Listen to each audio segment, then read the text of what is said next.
আসসালামু আলাইকুম। সংবাদে আপনাদের সবাইকে স্বাগত জানাচ্ছি। আমি ফিরোজ তোহা। শুরুতেই আরবে কেবলস সংবাদ শিরোনাম। পুরোদমে ইরান, ইসরায়েল এবং নিরীহ ফিলিস্তিনিদের মাঝে ভয়াবহ যুদ্ধ শুরু হয়েছে। আর এরই মাঝে আমাদের হাতে এসেছে যুদ্ধের সব থেকে তাজা আপডেট সংবাদ। প্রথমেই জানাবো গাজা যুদ্ধ নিষ্ঠুরতম পর্যায়ে। জাতিসংঘের প্রধান অ্যান্টোনিও গুতেরেস আজ বলেছেন, ফিলিস্তিনিরা গাজায় যুদ্ধের নিষ্ঠুরতম পর্যায়ে পার করছে। সেখানে দীর্ঘ ইসরায়েলি অবরোধ আংশিকভাবে শিথিল করার পর ১ ডজনেরও বেশি ত্রাণবাহী ট্রাক লুট করেছে ইহুদিবাদীরা। আজ বার্তা সংস্থার প্রতিবেদনে বিষয়টি নিশ্চিত করা হয়। এরপর জানাবো সিরিয়ার উপর থেকে মার্কিন নিষেধাজ্ঞা তুলে নেওয়া শুরু। সিরিয়ার উপর দীর্ঘমেয়াদী নিষেধাজ্ঞা তুলে নেওয়ার প্রতিশ্রুতি জানিয়েছিলেন মার্কিন প্রেসিডেন্ট ডোনাল্ড ট্রাম্প। এরই ধারাবাহিকতায় আজ প্রতিশ্রুতি অনুযায়ী বাস্তবায়ন এর প্রথম পদক্ষেপ নিয়েছে ট্রাম্প প্রশাসন। নতুন সিদ্ধান্ত অনুযায়ী শিথিল করা হয়েছে একাধিক ব্যক্তি ও প্রতিষ্ঠানের উপর আরোপিত বিধিনিষেধ।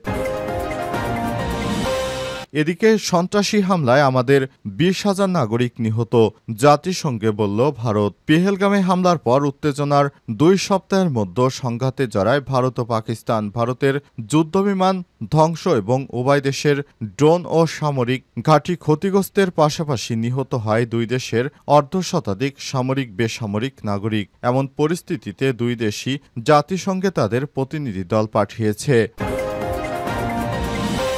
এবারে জানাবো মে মাসে সাগরে ডুবে ৪২৭ জন রোহিঙ্গার মৃত্যু, বলছে জাতিসংঘ। চলতি মে মাসেই সমুদ্রে মৃত্যু ঝুঁকির নৌযাত্রায় অন্তত ৪২৭ জন রোহিঙ্গার মৃত্যু হয়েছে বলে জানিয়েছে জাতিসংঘ। আজ সংস্থাটি জানিয়েছে, মিয়ানমারে মানবিক সংকট ও তহবিল সংকটে পড়া রোহিঙ্গারা নিরাপদ আশ্রয়ের খোঁজে এই ঝুঁকি নিচ্ছে। এবং সর্বশেষ জানাবো উপদেষ্টা আসিফ ও মাহফুজের সঙ্গে এনসিপির কোনো সম্পর্ক নেই বললেন নাহিদ ইসলাম। জাতীয় নাগরিক পার্টি এনসিপির আহ্বায়ক নাহিদ ইসলাম বলেছেন, উপদেষ্টা আসিফ মাহমুদ এবং মাহফুজ আলমের সঙ্গে আমাদের কোনো সম্পর্ক নেই। তারা যদি রাজনীতি করতে চায় তাহলে তাদেরকে সরকার থেকে পদত্যাগ করে তারপর জনগণের কাতারে আসতে হবে। তারা পদত্যাগ করব কি করবে না সে বিষয়টি তাদের ব্যক্তিগত ব্যাপার। প্রিয় দর্শক, এতক্ষণ শুনছিলেন সংবাদ শিরোনাম, এবারে বিস্তারিত। তবে তার আগে বন্ধুরা অনুরোধ থাকবে এই সংবাদটিতে একটি লাইক দিন। এই চ্যানেলে আপনি নতুন হয়ে থাকলে আমাদের সংবাদটি দেখতে দেখতে চ্যানেলটি সাবস্ক্রাইব করে রাখুন। কমেন্ট করে বন্ধুরা আপনার মূল্যবান মতামত জানিয়ে দিন আপনি বিশ্বের কোন দেশ থেকে বা বাংলাদেশের কোন স্থান থেকে আমাদের সংবাদটি দেখছেন এবং শুনছেন। আর বন্ধুরা, গাজা যুদ্ধে আপনি যদি নিরীহ ফিলিস্তিনিদের ভালোবেসে থাকেন কমেন্টে ইয়েস লিখে বিশ্ববাসীকে জানিয়ে দিন। সংবাদটি আপনার সোশ্যাল মিডিয়া ফেসবুকে শেয়ার করে বন্ধুদের দেখার সুযোগ করে দিন। এবারে বিস্তারিত। গাজা নিষ্ঠুরতম পর্যায়ে। জাতিসংঘ প্রধান অ্যান্টোনিও গুতেরেস আজ বলেছেন, ফিলিস্তিনিরা গাজায় যুদ্ধের নিষ্ঠুরতম পর্যায়ে পার করছে। সেখানে দীর্ঘ ইসরায়েলি অবরোধ এবং আংশিকভাবে শিথিল করার পরও ১ ডজনের বেশি ত্রাণবাহী ট্রাক লুট করা হয়েছে। বার্তা সংস্থা এএফপির প্রতিবেদনে বলা হয়েছে, হামাসকে ধ্বংস করার লক্ষ্যে নতুন করে সম্প্রসারিত আক্রমণ চালানোর সময় ইসরায়েল সীমিত পরিমাণে খাদ্য সরবরাহ পুনরায় শুরু করার ঘোষণা দেওয়ার পর যুদ্ধবিধ্বস্ত অঞ্চলে ত্রাণ আবারও প্রবেশ শুরু করেছে। গাজার বেসামরিক প্রতিরক্ষা সংস্থার কর্মকর্তা মোহাম্মদ আল মোগাহির এএফপিকে বলেছেন, শুক্রবার ইসরায়েলি বিমান হামলায় কমপক্ষে ৭১ জন নিহত হয়েছে এবং ডজন ডজন আহত হয়েছে এবং ধ্বংসস্তূপের নিচে বিপুল সংখ্যক লোক চাপা পড়ে রয়েছে।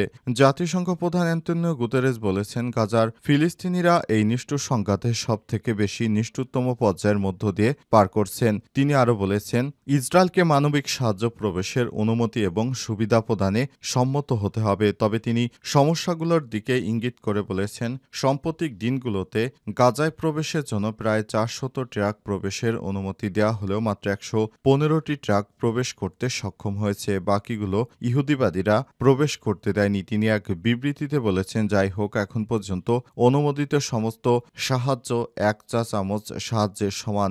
এখন সাহায্যের বন্যা বয়ে যাওয়ার প্রয়োজন হয়। তিনি আর বলেন, এদিন ইসরায়েলি সামরিক আক্রমণে ভয়াবহ মাত্রায় মৃত্যু এবং ধ্বংসের তীব্রতা আরও বাড়ছে। সিরিয়ার উপর থেকে নিষেধাজ্ঞা তুলে নেওয়া শুরু করল যুক্তরাষ্ট্র।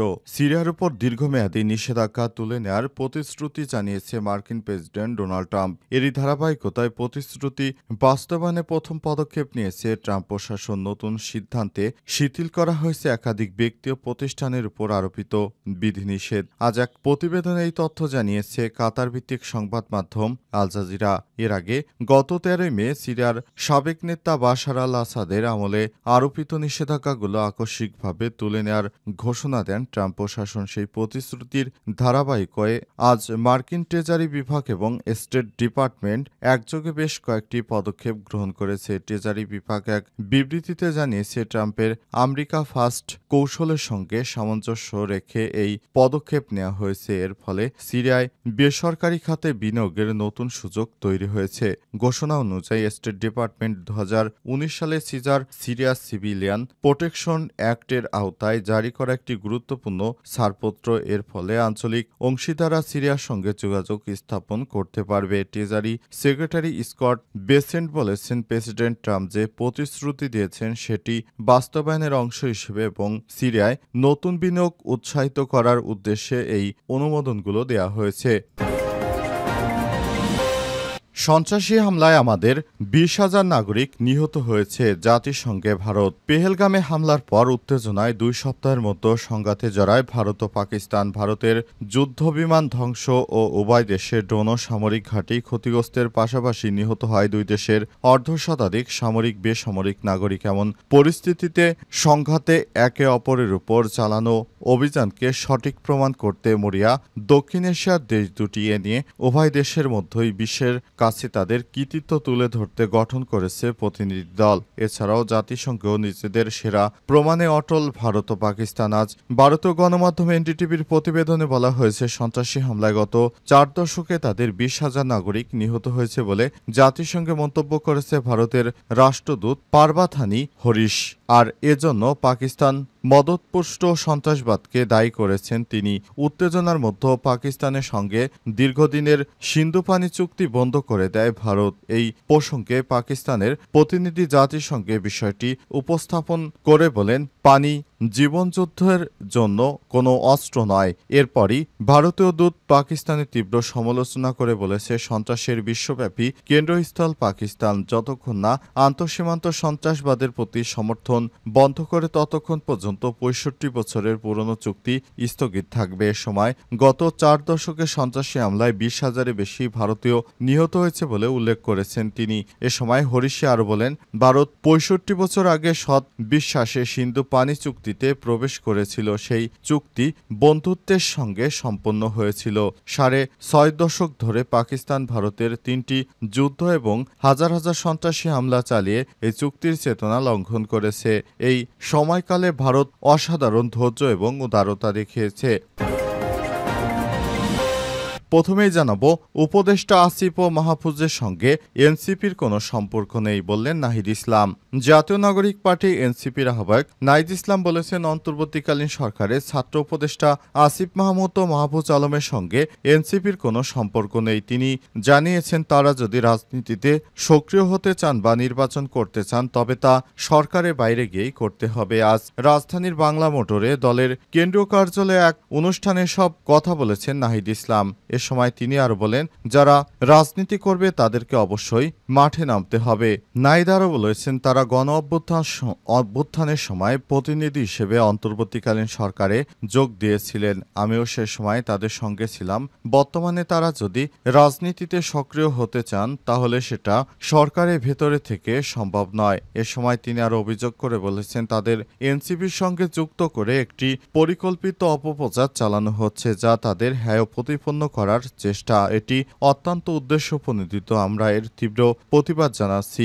নাহিদ ইসলাম বলেছেন, সরকার থেকে তারা বের হবেন কিনা সেটি সম্পূর্ণ তাদের ব্যক্তিগত ব্যাপার। তবে এনসিপি চায় গণ অভ্যুত্থানের বৈধতা এবং জন আকাঙ্ক্ষা বাস্তবায়নে সবাই একসঙ্গে কাজ করুক। এনসিপির সদস্য সচিব আক্তার হোসেন বলেছেন, বাংলাদেশের রাজনীতিতে একাকারও পূর্বাভাস লক্ষ্য করছি। জনগণ যেসব আকাঙ্ক্ষা নিয়ে অভ্যুত্থানে অংশ নিয়েছিল তা বাস্তবায়নের পথে নেই। আক্তার হোসেন আরও বলেছেন, নির্বাচন সংস্কার ও বিচার সহ সব বিষয়ে এখন ধোঁয়াশা বিরাজ করছে। করিডোর ইস্যুতে সরকারের কাছ থেকে আমরা ভিন্ন ভিন্ন বক্তব্য পেয়েছি। পরে সরকার বলছে এটি কেবল ত্রাণ সংশ্লিষ্ট বিষয়। আমরা বলেছি এই ধরনের বিষয়ে সিদ্ধান্ত নেওয়ার আগে সব রাজনৈতিক দলের সঙ্গে আলোচনা করা উচিত।